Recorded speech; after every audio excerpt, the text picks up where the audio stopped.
They call.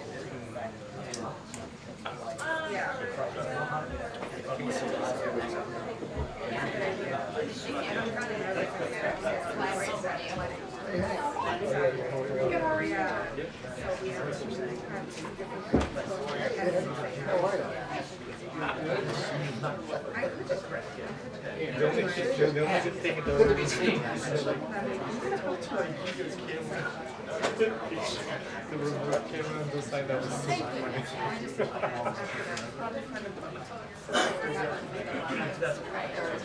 This is like why Done that. Yeah.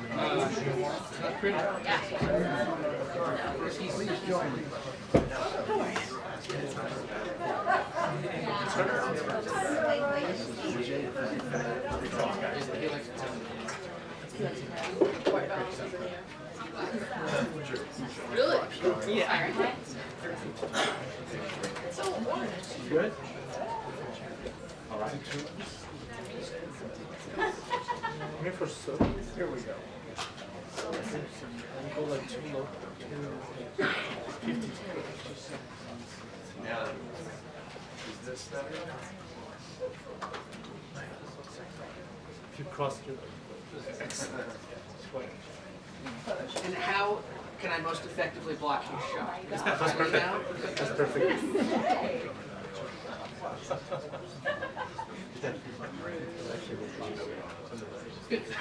Possible. I know you learned to know that Vanity Fair should have you. What is it? 46. Over? Vanity Fair. Oh, really? Yeah.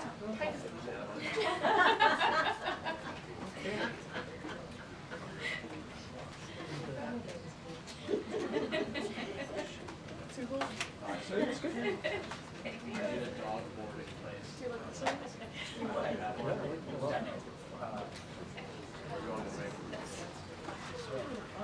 Hi, everybody.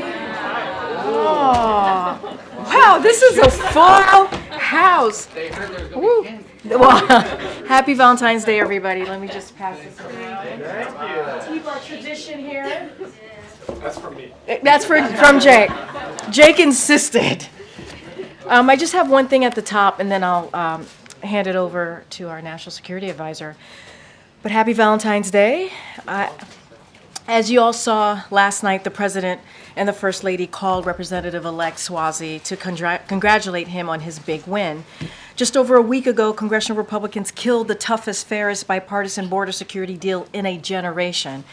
In other words, or in their own words, they cited Donald Trump's concern that the deal would be effective and undermine his politics as their reason for opposing it. Faced with the choice of joining President Biden and the Border Patrol Union to secure our border, congressional Republicans instead sided with Donald Trump. Fentanyl traffickers and smugglers, all because of politics. You all saw the president's reaction when the speaker blocked border security. He said, "I want to be absolutely clear about something. The American people are going to know why it failed. I'll be taking this issue to the country." Tom Swazi put congressional Republicans' killing of border security at the forefront of his campaign. Here's the Wall Street Journal this morning. Swazi called for securing the border and attacked Pilip for critiquing Biden's border approach without providing an alternative. Swazi endorsed a bipartisan deal that would have established a new asylum process at the border. And what happened? The people of New York's 3rd District issued a strong repudiation of Republicans who put politics ahead of national security. But shockingly, House Republicans are still at it right now, siding with Donald Trump, Vladimir Putin, and Tehran against our defense industrial base, against NATO, against Ukraine, against our interests in the Indo-Pacific. They have a chance to learn a valuable lesson here. Stop what you're doing, put our national security first. And now, as you all can see to my right, the National Security Advisor is here, Jake Sullivan, to speak to House representatives and how the urgent need for them to take action to pass the National Security Supplemental. Jake, the floor is yours. Thank you, Karine, and happy Valentine's Day to everybody. I'll make a statement, and then I'd be happy to take your questions. Yesterday, the Senate took important action to advance America's core national security interests by overwhelmingly passing the National Security Supplemental Agreement. This bipartisan legislation will allow the United States to continue to support the people of Ukraine alongside our allies and partners as they fight every single day to defend their freedom and independence. It will provide Israel what it needs to defend itself against Hamas terrorists and other terror threats, and help replenish Israel's air defenses so they're prepared against threats they face from Iran and Iranian-backed militia groups like Hezbollah. It will provide resources for our troops in the Middle East who have faced attacks from Iran-backed militias as they continue the important mission of defeating ISIS, as well as our forces who are protecting international commerce in the Red Sea from persistent attacks by the Houthis. The bill will provide life-saving humanitarian assistance for vulnerable people who have been impacted by conflicts around the world. That includes millions of Ukrainians who have been displaced by Russia's brutal invasion. It includes conflicts in Sudan and Nagorno-Karabakh, and this support also includes dealing with the urgent needs of the more than 2 million innocent Palestinian civilians in Gaza, the vast majority of whom have nothing to do with Hamas. We are engaged every day, directly and at the highest levels, in getting more aid into Gaza, and once in Gaza, getting it to the people who need it. In his calls and conversations with regional leaders, the President has worked through these challenges of humanitarian assistance at a concrete and granular level in order to help overcome obstacles and facilitate a sustained increased flow of humanitarian assistance. Innocent civilians in Gaza have suffered extraordinary pain and loss these last 4 months, and we're working around the clock to find a way forward that brings peace, security, and dignity for Palestinians and Israelis alike, with the security of the State of Israel guaranteed. The National Security Supplemental Agreement also continues our important investments in the U.S. defense industrial base, supporting jobs across the country. We've already ramped up production lines in 40 states over the past 2 years, expanding factories and hiring American workers to make the weapons Ukrainians are using on the front line in their fight for freedom, thanks to previous funding that Congress has provided. The investments this bill puts forward will allow us to strengthen our own domestic manufacturing capacity, revitalize our submarine industrial base, and improve our military readiness. It also increases support to allies and partners in the Asia-Pacific and sends a powerful message that even as we're dealing with immediate crises and challenges in Europe and the Middle East, we're keeping our eye on the ball on the long-term strategic position of the United States of America in the critical Asia-Pacific region. You heard the President yesterday thank the broad bipartisan coalition of senators who came together to advance this agreement. And he urged Speaker Johnson to quickly bring this bill to the floor of the House of Representatives for a vote. Because we know if that vote comes to the floor of the House of Representatives, it will pass on an overwhelming bipartisan basis, just as it did in the Senate. As the President said, we cannot afford to wait any longer. Every day comes at a cost to the people of Ukraine and to the national security interests of the United States of America. The stakes are getting higher. The costs of inaction are also getting higher every day, especially in Ukraine. We've been increasingly getting reports of Ukrainian troops rationing or even running out of ammunition on the front lines as Russian forces continue to attack both on the ground and from the air, trying to wear down the Ukrainian air defenses that we've worked so extensively to build up over the past 2 years. So our allies are watching this closely. Our adversaries are watching this closely. There are those who say U.S. leadership and our alliances and partnerships with countries around the world don't matter or should be torn up or walked away from. We know from history that when we don't stand up to dictators, they keep going. And the consequences of that would be severe for U.S. national security, for our NATO allies, for others around the world. And so President Biden is determined to get this done on a bipartisan basis through the House of Representatives to get this aid out the door so that we are helping our friends and partners and we are helping ourselves. And with that, I'd be happy to take your questions. Yeah. Thanks, Jake. Shortly before you came out, Congressman Mike Turner issued a statement saying that President Biden should declassify intelligence related to a, quote, serious national security threat. What can you say about the threat and what the administration plans to do? So first, I reached out earlier this week to the Gang of Eight to offer myself up for a personal briefing to the Gang of Eight. And in fact, we scheduled a briefing for the 4 House members of the Gang of Eight tomorrow. That's been on the books. So I am a bit surprised that Congressman Turner came out publicly today in advance of a meeting on the books for me to go sit with him alongside our intelligence and defense professionals tomorrow. That's his choice to do that. All I can tell you is that I'm focused on going to see him, sit with him, as well as the other House members of the Gang of Eight tomorrow. And I'm not in a position to say anything further from this podium at this time, other than to make the broad point that this administration has gone further and in more creative, more strategic ways dealt with the declassification of intelligence in the national interest of the United States than any administration in history. So you definitely are not going to find an unwillingness to do that when it's in our national security interest to do so. At the same time, we of course have to continue to prioritize and focus very much on the issue of sources and methods. We'll do that. Ultimately, these are decisions for the president to make. But in the meantime, the most important thing is we have the opportunity to sit in a classified setting and have the kind of conversation with the House intelligence leadership that I, in fact, had scheduled before Congressman Turner went out today. Yeah. But just to be clear, Turner calls this an urgent matter with regard to a destabilizing foreign military capability. Are you aware that there is an emerging serious threat here that he's referring to? Again, I'll just say that I personally reached out to the Gang of Eight. It is highly unusual, in fact, for the National Security Advisor to do that. I did that to set up a meeting. The Senate's not here. The 4 House members have agreed to that meeting. This is well before Congressman Turner came out today. We'll have that conversation tomorrow. I'm not going to say anything But further you believe today. that this is about the same thing? When you set up that meeting to reach out to them, were you intending to discuss this matter?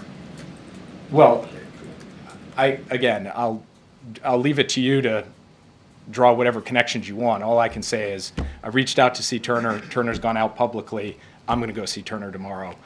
That's where I want to leave things for today. Yeah. Without this funding, how long can Ukraine hold off the Russians? And do you have other ways to get them weaponry, such as through NATO allies?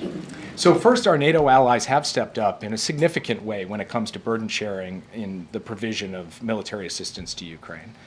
Take a country like Germany, which has offered up $8 billion over the course of this year for Ukraine, and many of our other allies have brought forward a significant number of capabilities from the UK all the way over to the Baltics. They will continue to do that. But the United States has provided a significant share of that, and that hole cannot be fully filled by other allies and partners, and we need to stare that truth square in the face. In addition to that, when it comes to some of the capabilities that the United States has that other countries don't have, we need the drawdown authority and resources to go with it so that we can replenish our stocks, so that we can give things that we have that others don't have. So when you put it all together, there just is no substitute for the United States coming forward with this funding. As far as how long the Ukraine can hold on, I mean, you're talking about a brave, resilient, courageous, determined people who are defending their homeland. They're going to keep fighting, but they're going to fight from a less strong position if they do not get the replenishment of ammunition, air defense interceptors, and other capabilities that they need to be able both to withstand Russian advances and to take territory back that the Russians are currently occupying. So I can't put a timetable on it. All I can say is that each passing day, each passing week, the cost of inaction from the United States that's being borne on the front lines by brave Ukrainians is rising, and that's why we so urgently need to pass this bill. Yeah. I have a question on the Middle East, but just a quick follow-up on what Congressman Turner said. Is there anything you can say to characterize what this threat is or what country it involves? I mean, should the public be alarmed at this point since he has said this publicly? I'm not in a position to say anything further today. Like I said, I look forward to the discussion with him, and obviously from there we will determine how to proceed. But standing here at the podium today, I can't share anything further. And my question on the situation in the Middle East. As you are pushing for this weeks-long humanitarian pause and hostages release, does the U.S. expect that Israel would pick up its military operation once that temporary pause in fighting is over, or is the expectation, or maybe even the hope, that that temporary pause would turn into a permanent pause and effectively an end in the war? Well, what the president said earlier this week when he was standing with King Abdullah after their meeting is that we're looking for a temporary pause as part of a hostage deal, and then to build on that into something more enduring. What that looks like exactly, on what parameters, where Hamas fits into that, all of the other pieces, that's things that we're going to have to work through with our partners in Israel and with others. But the goal would be to start with the temporary pause and see what we can build from there. But not have the fighting resume after that temporary pause, is that right? Well, that is the goal. The idea is that you have multiple phases as part of the hostage deal, and you try to move from one phase to the next so that an initial period of pause can be extended as more hostages come out, more commitments are made, and so forth. Where that goes exactly, I can't predict today. What we would like to see, what the president also said in his remarks, is that Hamas is ultimately defeated, that peace and security come to Gaza and to Israel, and that we then work towards the longer-term issues related to a two-state solution with Israel's security guaranteed. But it all begins by trying to get that pause in hostilities for a certain period of time, and then that opens the potential options for where things can go from there without prejudging anything, because this is a dynamic situation, and we'll have to stay in very close consultation with the Israelis to ensure that their interests, their security is continuing to be protected in all of this. Yeah. Thanks, Jake. On FISA, there are a couple of amendments that are being considered. One of them would require a warrant for every query of lawfully collected data. If that were to pass and get into the bill, would the president veto that bill? So I'm not in a position to stand here today and make veto threats on behalf of the president. Those are decisions for him to make. What I will tell you is that we do not believe that that serves the national security interests of the United States. And in fact, today I will be making that case to a number of members that the warrant requirement as conceived is not the best way actually to ensure the protection of the personal privacy of Americans. There are a number of other elements of the bill that we have supported that would reform and update FISA to protect the civil liberties of Americans. But a warrant requirement from our perspective would go too far in undermining the very purpose of FISA, and frankly it would put victims at risk.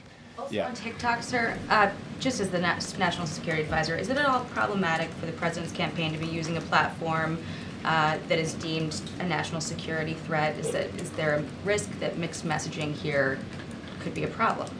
I'm not going to deal with campaign questions here. All I will say is that the United States has supported legislation in the Congress to give us a broad set of tools and authorities to deal with the larger issues of social media platforms. We continue to hold that position. Nothing in that has changed. Yeah. Is there any update that you can give on the 301 tariffs or 301 China? Do you know when we can expect a decision on that? I can tell that I'm fulfilling everyone's deepest desires here, and I'll answer your question too by saying I have nothing to offer you on that other than that review is ongoing, and when we have something to share, we'll share it. Yeah. Thank you very much. Just on Secretary Austin, I know that he's recovering from the hospital, but is there conversations about contingency if he's not able to continue to serve, just given that this is the second time he's been hospitalized? I spoke with Secretary Austin at some length yesterday afternoon, secure on a range of issues. He is very much in the saddle doing his job, doing it with the same level of effectiveness and capacity that he always has. And of course, there is protocol, but that protocol has existed for a long time. It's the delegation of authority to the Deputy Secretary who takes on the duties of an acting secretary. That happened a few weeks ago. It happened again yesterday.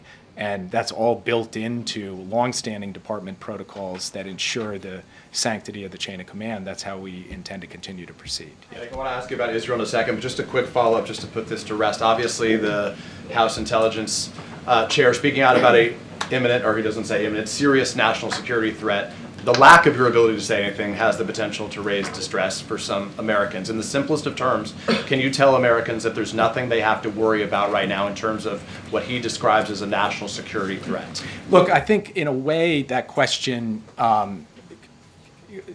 is impossible to answer with a straight yes, right? Because Americans understand that there are a range of threats and challenges in the world that we're dealing with every single day. And those threats and challenges range from terrorism to state actors.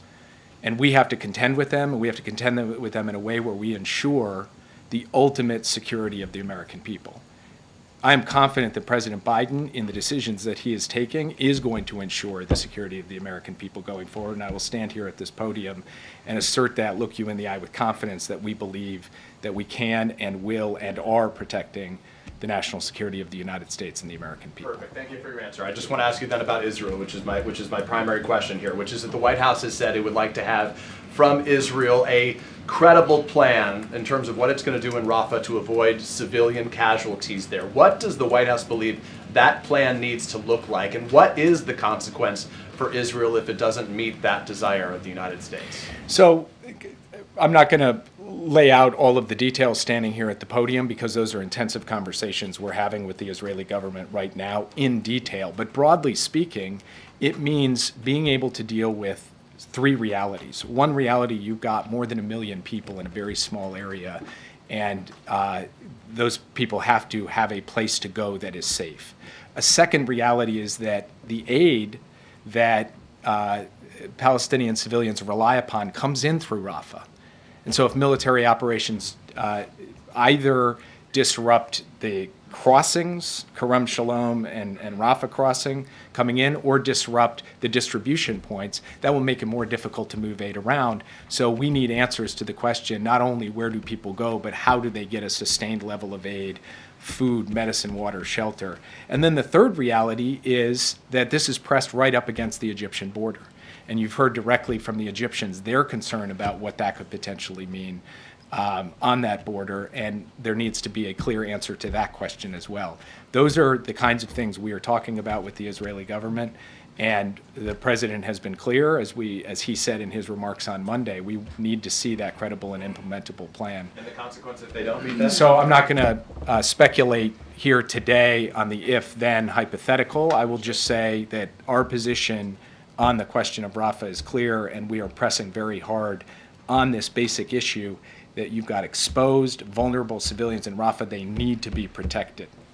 Thank you, Jake. Yeah, thanks, Jake. What is your response to this idea pushed by Donald Trump that foreign aid should be to other countries should be treated as a loan? It's an idea, a concept that appears to have picked up steam with some Republicans, Senator Lindsey Graham, citing that as the reason he voted against the supplemental funding package. Look, there can be a place for loans and foreign assistance. There have been for a long time, but there's a number of categories of foreign assistance where that makes no sense. You know, try telling a Palestinian mother in Gaza that, you know, to get a piece of medicine they have to take out a loan. Humanitarian assistance in the best traditions, bipartisan traditions of the United States, has never been a loan.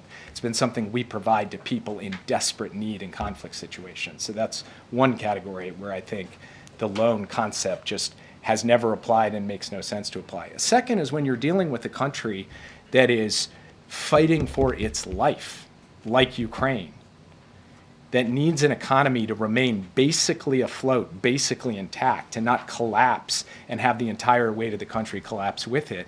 Talking about loans as opposed to providing the necessary infusion of cash is only going to make the economic problems of that country worse at a time we are trying to make them better, because a stronger, more stable, more secure Ukraine is in the fundamental national security interests of the United States. So there's another place where it wouldn't make sense. And then, of course, you have the funding for Israel in the supplemental, including money designed to ensure Israel's security. I would ask the question, is Donald Trump and is Lindsey Graham saying that we should only be providing that money on a loan basis, or that the memorandum of understanding that has been supported on a bipartisan basis over the course of a decade should be converted into a loan?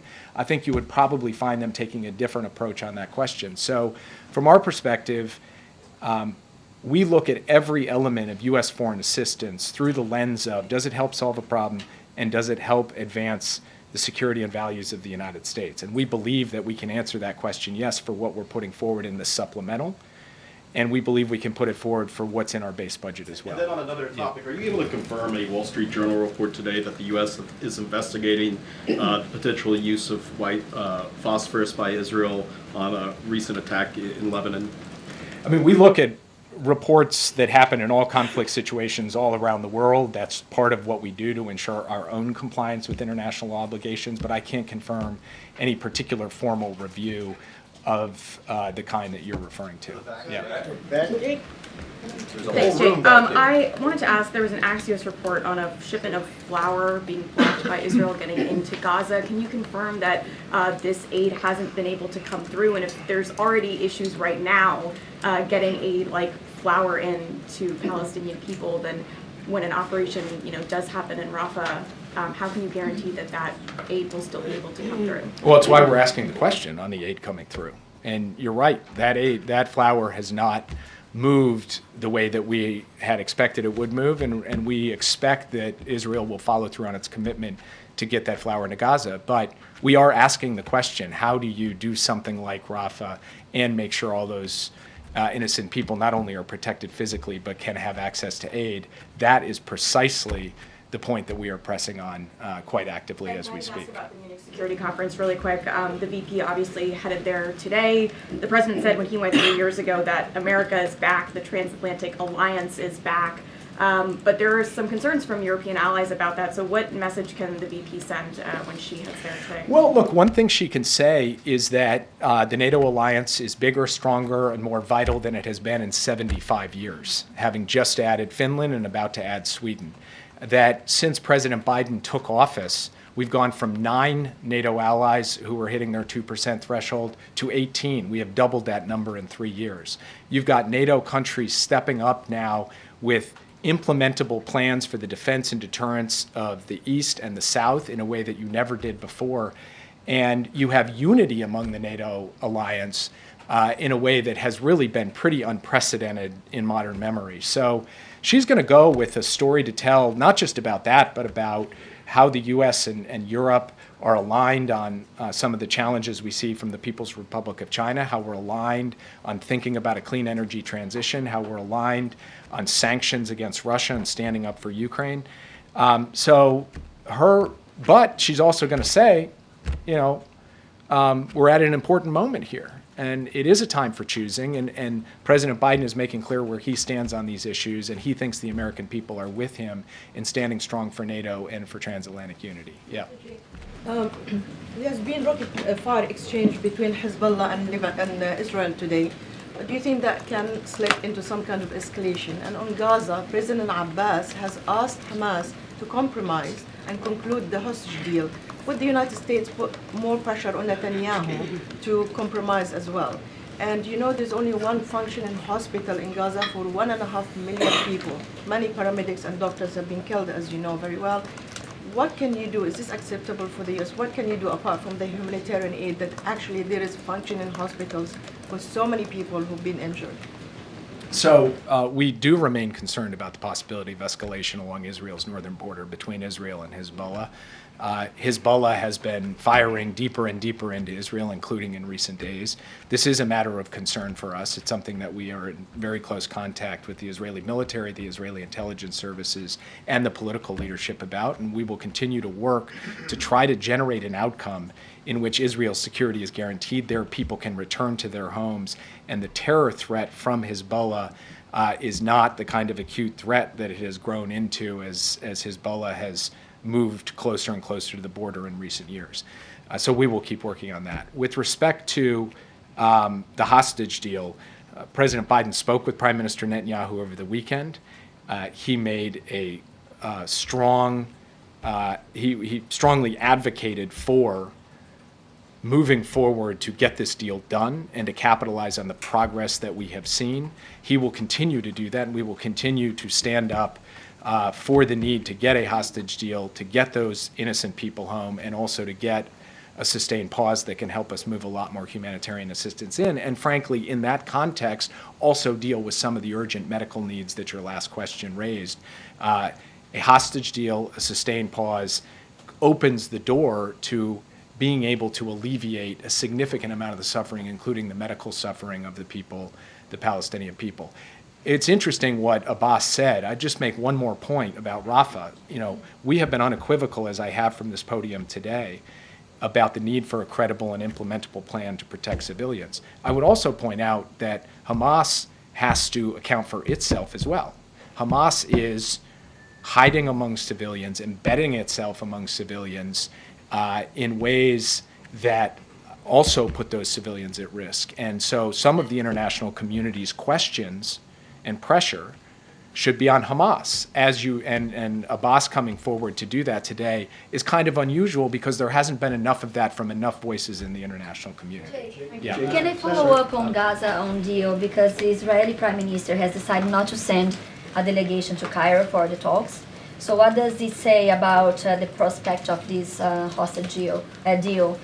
Do you believe can be reached? And I have another question on Venezuela, but can I ask after? We believe that there can be a deal, there should be a deal, and everyone should keep working hard to get that deal. I can't speak to the specific tactics of a meeting on any given day, but the direction of travel has got to be everybody doing everything they can, including the government of Israel, to try to reach a deal that is good for Israel, that is good for regional security, and that the United States is going to keep pushing hard on privately with the Israeli government and publicly from this podium.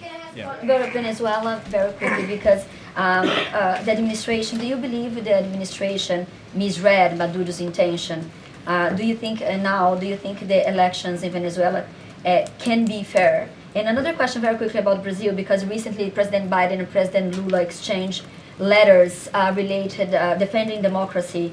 Last week, the Brazilian Federal Police seized the passport of former President Bolsonaro as part of an investigation of attempted coup in Brazil after the election.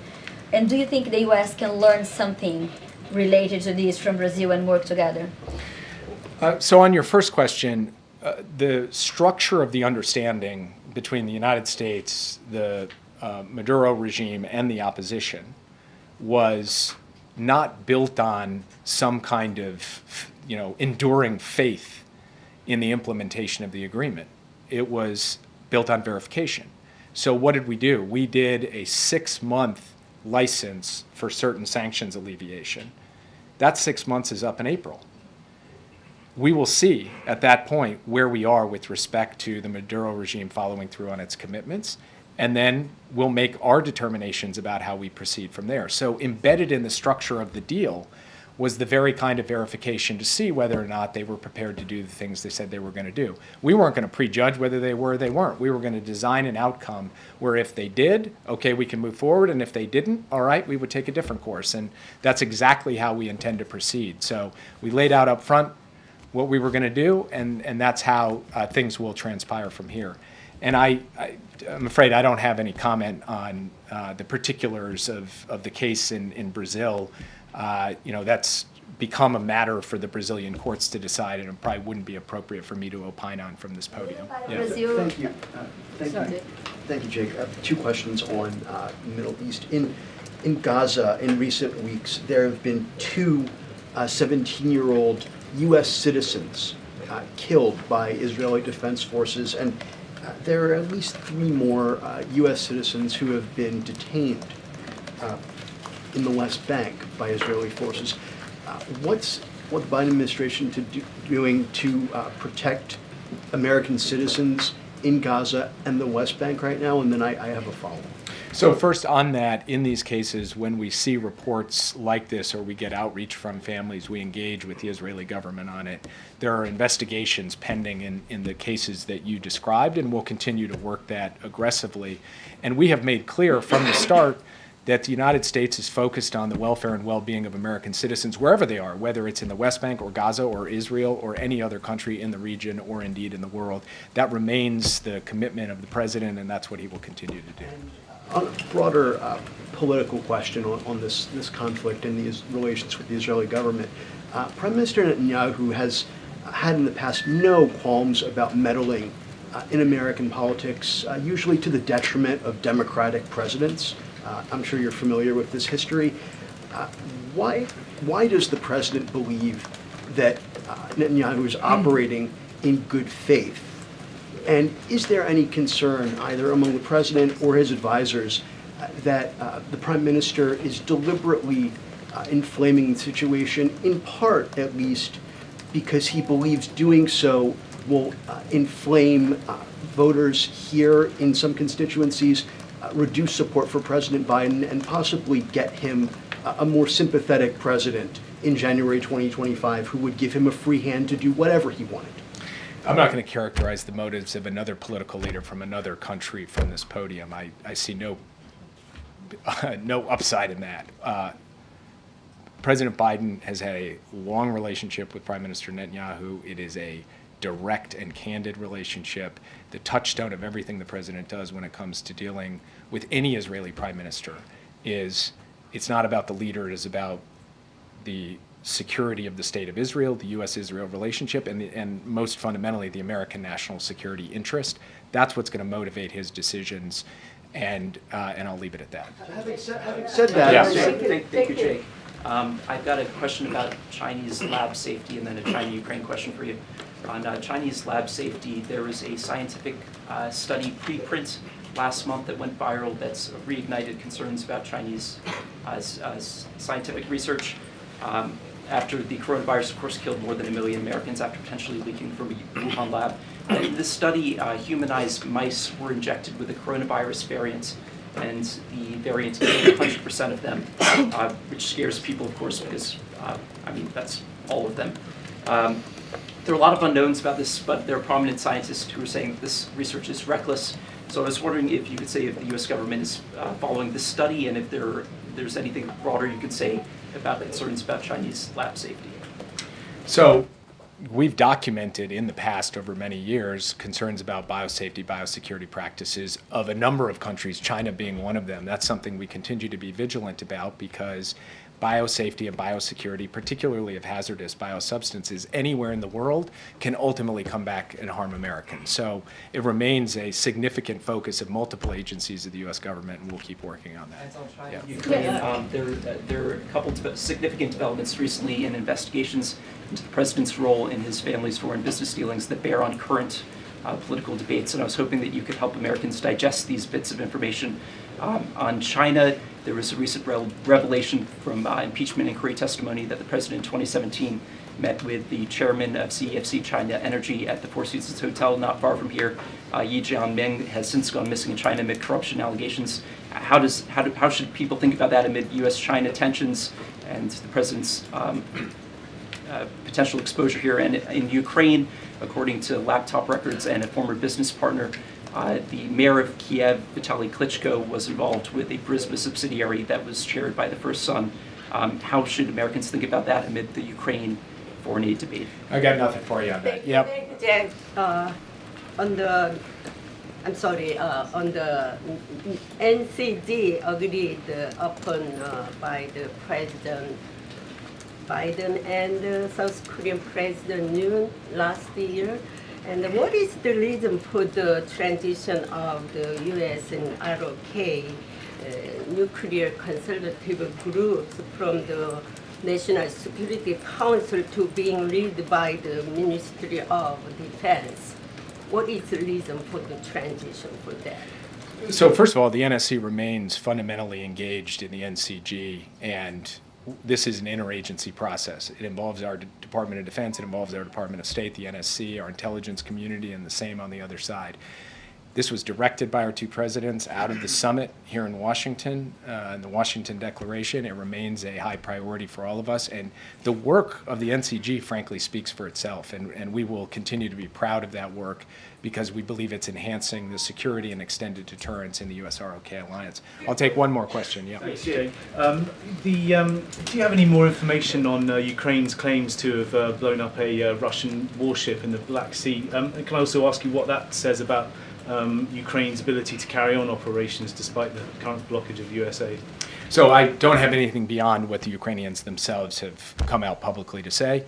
And, you know, as I was saying earlier, it's not like Ukraine is going to lay down. They're defending their country. They're going to fight with everything they've got. And they have capabilities they're getting from other countries, capabilities that they are developing indigenously with their own defense industrial base. That will continue. The point that I was making is the gap between that and where they can and should be with American assistance backing them is a significant gap, a gap that needs to be filled for Ukraine to achieve its long-term aims in this war. Jake, thanks, everybody. President, President, specifically, Jake. Thanks, Jim. Thank you, Jake. Hey, Josh. Good to see you. Good to see you. I will say this, it's been a while. I feel like...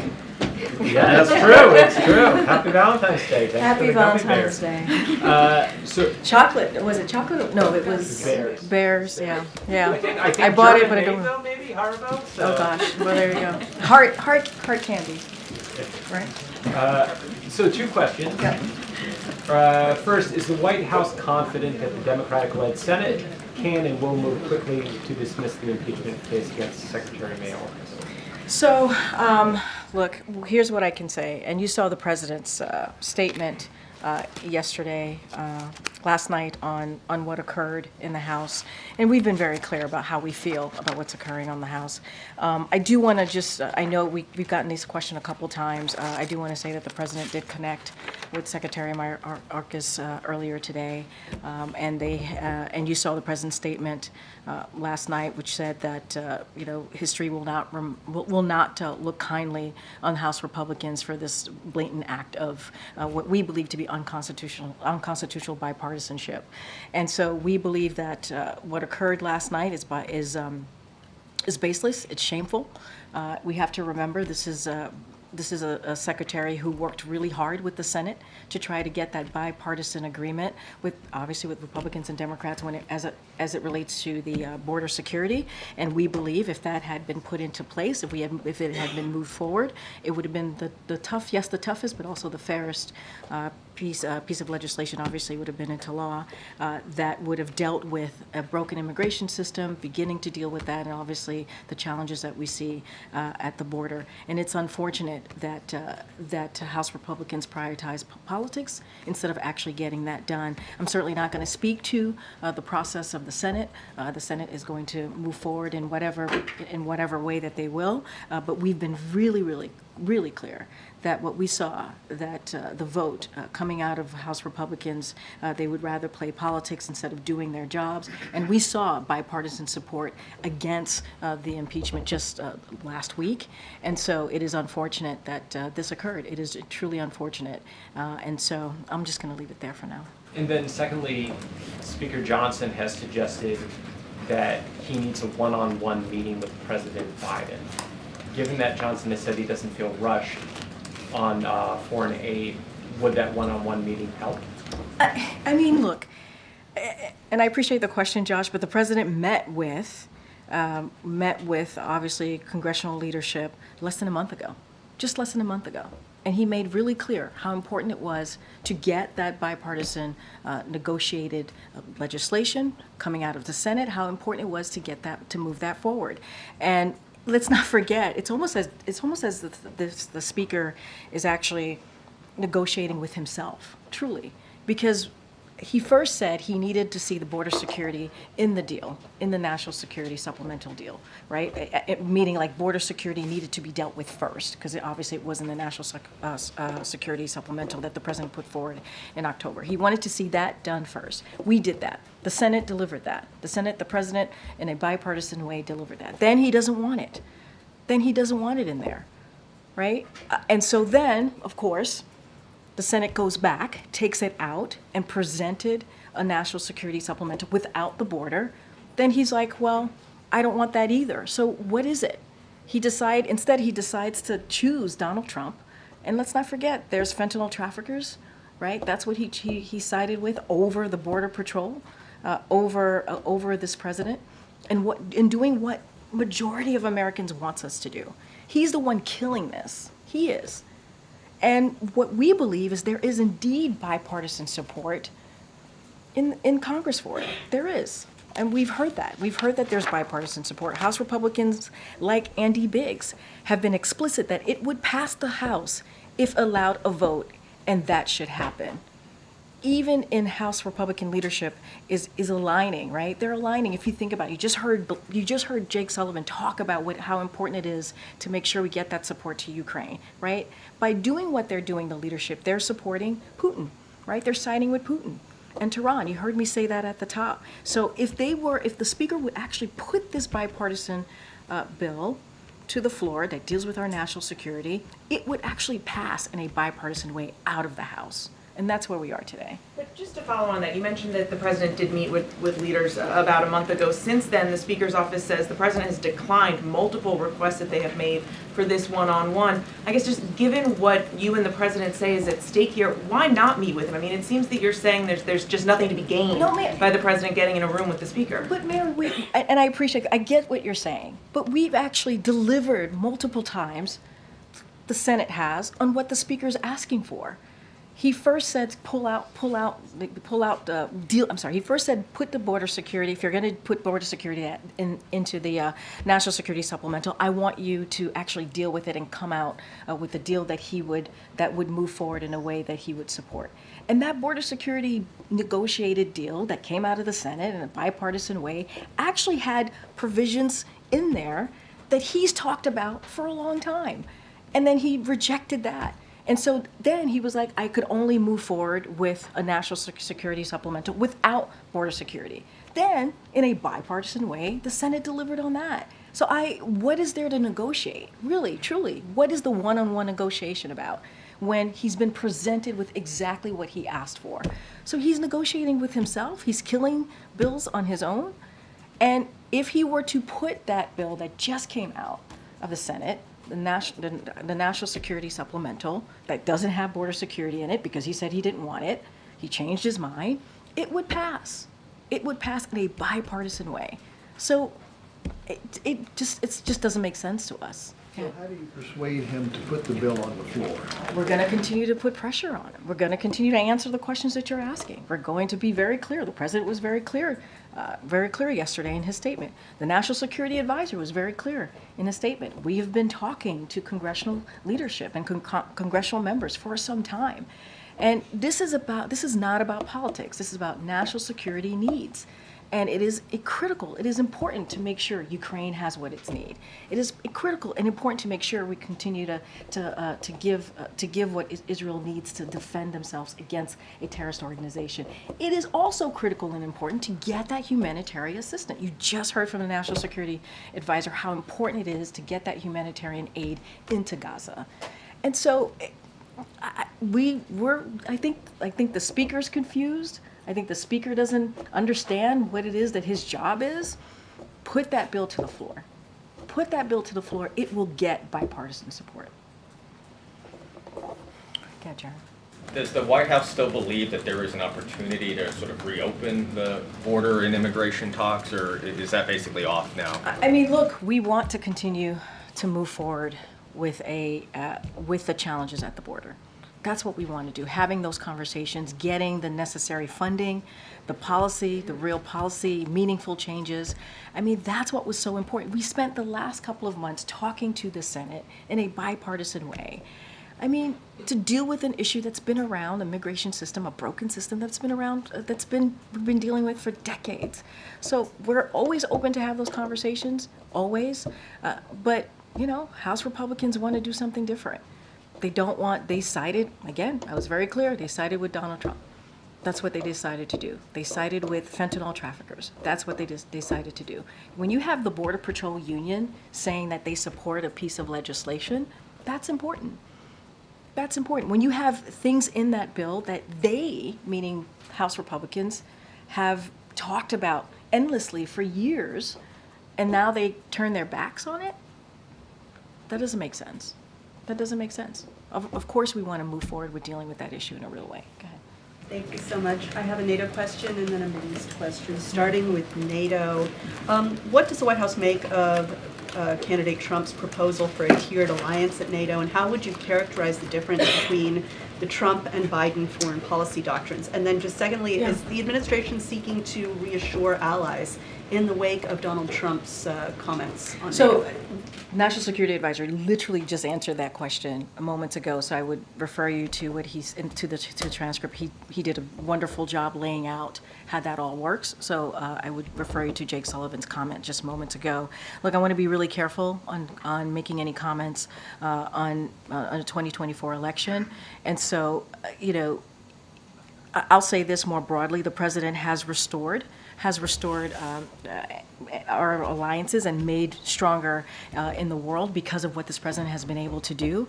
And he knows every commander-in-chief's first job, right? Their first job is to make sure that the American people are safe. That is what the president understands. And so NATO is now, because of his leadership, it's now larger, as you know, and it's also the most vital that it's been because of what this president has been able to do. And I think this president's leadership speaks fully and speaks really loudly with our closest allies.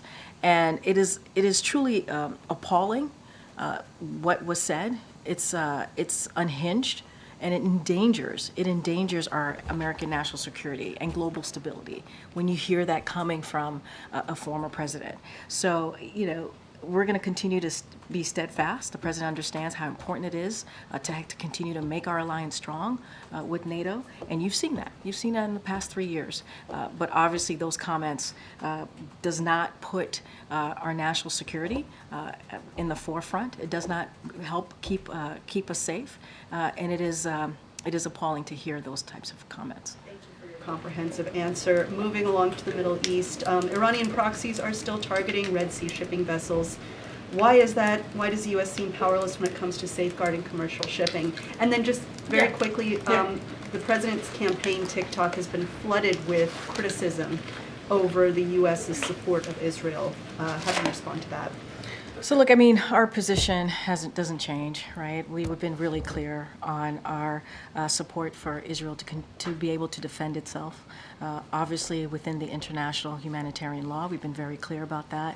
You've heard from Jake Sullivan and my other National Security Council colleagues, and you've heard from the president directly how important it is to do that, how important it is also to make sure that that we protect civilian lives in Gaza. We've been very clear. That is why we're working so hard. The president, you saw the secretary just a couple of days ago be in the region, and we're working so hard to get that humanitarian aid so that we can get American hostages home, so we get that humanitarian aid home into Gaza. And so that's always going to be what we're going to lean into, continue to make sure we deliver on, and so that's not going to change. Obviously, I can't speak to a campaign TikTok. I'm not something that I can speak to, but that has been our position and will continue to be. Campaign issue. These are Americans who are asserting their feelings on this. And we have said we say at all times, right? It is important. We believe it's important for Americans we value their opinion. We know this is a difficult time. We get that. We get that this is an incredibly difficult time, and we value and always make sure, obviously bring the space. Make sure there's space available for folks to share their concerns, and so that's something that we've been very consistent here with. Karine, Secretary Blinken spoke with Paul Whelan yesterday. What prompted that phone call, and is there a new offer put up by the United States to secure his release? What can you tell us? So and you talked Secretary Blinken. So I would obviously refer you to the State Department to get more on that particular conversation. Look, we have been very clear. We are always clear about believing and working very hard to make sure that Paul Whelan and also Evan, again, come home. And we do everything that we can. We're having those conversations to make sure that happens. I wish today, as I'm standing in front of you, I can say that there's a deal and that we've made progress on that. I just don't have anything to share. But we want to see Paul Whelan come home to his family and his friends, and we want to see Evan come home. And don't have anything to share on any deal or any further discussion, but obviously we have been very, very clear about that. No deal, but can you say that there's been another offer? I just don't have anything to share about another offer. As you know, in the past we have put forth offers that has not been taken seriously by the Russians, and we're going to continue to do everything that we can to get them home to their families and loved ones. Jake talked about speaking with Secretary Austin yesterday. Has the president had a chance to talk to him? Yes, I can confirm that yesterday the president spoke to Secretary Austin, and obviously he continues to wish him a speedy recovery and is looking forward to the secretary going back to the Pentagon. Obviously, the secretary is still working, is working from home, but he's looking forward for the secretary to get back to the Pentagon. The president took time to call Congressman-elect Swazi last night. Any chance he talked to the Homeland Security Secretary about his impeachment? Yeah, I think I said that at the top. Yes, I did. Forgive That's me. okay. That's all right. I was distracted by the gummy bears. The candied gummy bear, the hard candy gummy And bear. just real quick, we asked Jake about this earlier. It Yeah. seems to have really kicked up a hornet's nest. If there's anything more to know later about this alleged serious national security threat, we would all just love to be, briefed or informed in whatever way you guys can. And the timetable on his meeting, for example, moves up to today or something. I understand. And Jake did say at this time he's not in a position to speak about this. I'm going to leave that to our national security advisor. Obviously, it is in his lane, very much in his lane, but I will make sure that I pass that along. But yes, just to answer your first question, as I did moments ago, the president did call Secretary Mayorkas earlier today, and they had a conversation. I'm not going to get into their private conversation, but they did connect. Oh, my goodness. I'm going in the back. Go ahead, way in the back. Go ahead. No, Brittany, yeah. Yeah. We've spoken here about the White House's outreach to Republicans about the Senate foreign aid bill. But, for example, Representative Alexandria Ocasio-Cortez was on TV last night sort of saying that she was a little bit skeptical about the humanitarian provisions in that bill. Mm-hmm. What is the White House doing in terms of outreach to more progressive Democrats? So, look, our Office of Leg Affairs and other White House officials are always in direct contact, continuous contact with congressional members, obviously congressional leadership as well. So I can assure you that we've had regular conversations. I'm not going to get into private conversation. We hear the Congresswoman's concerns. I just don't have anything to share outside of what she said. And next week is the second anniversary of Russia's invasion of Ukraine. Should we expect sort of programming around that? The president's given sort of big speeches about that in the past. Yeah, and as you know, he went to Poland. He went to Ukraine, actually, in a war-zone country, obviously, last year, and Poland. I just don't have anything to share about any travel or remarks. Go ahead, Annie. And when Secretary Austin was initially hospitalized, or when the news came out about that, the White House said that there would be a hot wash about his hospitalization and why that information hadn't been shared more quickly. Can you give us an update on the status of that hot wash? I don't have an update. I know that's something that the Department of Defense was doing. I don't have an update on that. I would refer you to them directly on that specific question. One other question on East Palestine. Can you give us any more of a sense for why the president is going on Friday? Why does Friday evening make the most sense? And what can we expect to hear from him? So we'll have certainly more to share with you. As you just stated, the president is going to go to East Palestine this coming Friday. It was at the invitation of the mayor. The president has always said when the time is right and when it made sense for him to go, he would go. And so that's what he's doing. He's going to be on the ground. He's going to get a briefing on what's happening. He's going to hear directly from the people of Palestine. And obviously this administration is continuing to make sure that Norfolk Southern is held accountable. And we want to make sure that we support the community as it moves forward. And they have said they do not want to be defined. The community does not want to be defined by this one event. And so the president's going to be on the ground. And we've had those key important agencies, FEMA, including DOT and others, and EPA obviously on the ground since day one, making sure that the community has what it needs. And we're going to obviously continue to call on Congress to pass the Bipartisan Railway Safety Act. So, in short, the president's going to hear from the community. We've been there since day one, hours after the derailment. We continue to be on the ground. We want to make sure that the community knows that we're going to do everything possible to hold accountable Norfolk Southern, and the president's looking forward to having those conversations and getting the briefing on the ground. So we'll have more. Go ahead, in the back. A new poll found that nearly 1 in 5 Americans believe that Taylor Swift was part of a plot to help President Biden win the election. And this conspiracy is particularly resonating with voters who believe the 2020 election was stolen. Is the White House concerned at all about this conspiracy theory and the fact that so many Americans believe it? Look, I mean, we've talked about this before. Obviously, what we saw on January 6th in 2021 spoke to spoke to that. It was an attack on our democracy, and the 2,000 plus angry mob that was there falsely believing that it was their right, or they could be able to turn over an election. That was, by the way, there were Republican judges, Democrat judges, many others who said it was one of the safest elections that we've had. And that the results obviously were the results of 2020. And so do we have a concern about our democracy and where it's going and how protecting our democracy? The president speaks to this all the time. The president has made really critical key remarks about that. And does Americans care about that? You have a majority of Americans who actually believe that we need to protect our democracy, we need to protect our freedom. We saw that in the results of 2022 in that midterm election. That's what came out of that, one of the big issues that came out of that. And so we're always going to be concerned, obviously, and speak to it. And, there's a lot in front of Americans right now as it relates to our democracy, as it relates to our freedoms. Anything else, look, the Taylor Swift conspiracy, that's for others to speak to. I'm not going to speak to that from here. Okay. The president said yesterday that he would be taking questions today or tomorrow. What was he referring to? I don't have anything to share at this time. As you know, the president takes questions from you all often. I don't have anything on the public schedule to speak to. As you know, the president's going to be in Ohio on Friday. Just don't have anything to share on his public schedule. This is the second time, I think, in as many weeks that he has referenced taking questions at some point in the near future. I'm just wondering, are White House advisors having discussions about generally the president finding more opportunities to take questions from reporters? I mean, he said it last week, and he did. He took questions from you on that Thursday when he said that he would get back to you on Thursday or see you on Thursday.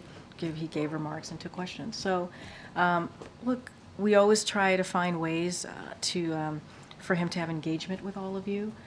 He takes initiative, obviously, on his own many times, whether it's on the South Lawn, whether it's on the road, whether it's here at the White House, to take questions from all of you.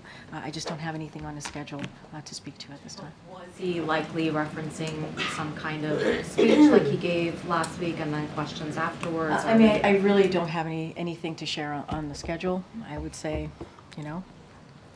maybe, who knows? We'll see if something lands on his schedule. You guys asked me yesterday, and I'm always very, very careful on that.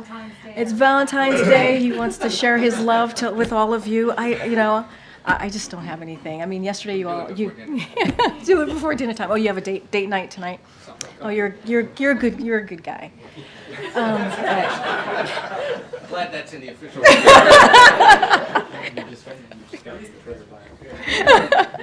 But you all asked me that yesterday, and I'm always very careful, and didn't have anything at the time when you all asked me the same question. Look, I just don't have anything right now to speak to the president's public schedule today or tomorrow. But stay tuned, as we like to say from here. Stay tuned. All right, everybody.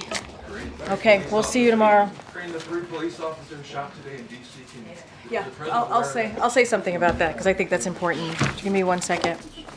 There were 3 police officers shot No. while trying to make an arrest. No, I understand. Okay. I understand. I got you. So let me just say a couple of things here. First and foremost, our hearts go out to these officers and their loved ones. The president is praying they make full recoveries, and he is deeply grateful for the sacrifices police officers make to keep our communities safe. This shooting is yet another distressing and painful reminder of the toll gun violence is inflicting on families, on our communities, and obviously on our nation. It's why the president has taken executive actions to help keep guns out of the dangerous hands, and DOJ is implementing the new gun trafficking law in the Bipartisan Safer Communities Act, but it's not enough. We need Republicans in Congress to act. We need them to be willing to make sure that communities are safer. That's what we continue to ask them to do. The president is going to continue to take action to fund the police with billions of dollars in his budget that he's put forth every year, but he needs Republican lawmakers in Congress to make sure that they put law enforcement first, as well as the president has been doing. And to follow up, Yeah. in D.C., homicides are up, crime is up, carjacking is spiking. Simple question. Does the president believe the nation's capital is safe for Americans from across the country to come visit? I mean, look, we hear the reports and see the data as well. And all violent crime anywhere is completely unacceptable, not just here in DC. We're going to call them all out in communities across the country. Everyone in every community in this country wants the same thing. They want their families to be safe and not get into politics on this. The president is wanting to make sure that communities feel safe, and we're not seeing that from congressional Republicans. We're just not. They continue to get in the way. The president has taken action. He puts that in his budget every day, making sure that we make communities safer, and we're just not seeing that from Republicans. And so we're going to continue to do our job here. We want Republican congressional members to join us in that, and I'm going to leave it there. I'll see you all tomorrow. Thanks, everybody. Happy Valentine's Day. Happy Valentine's Day.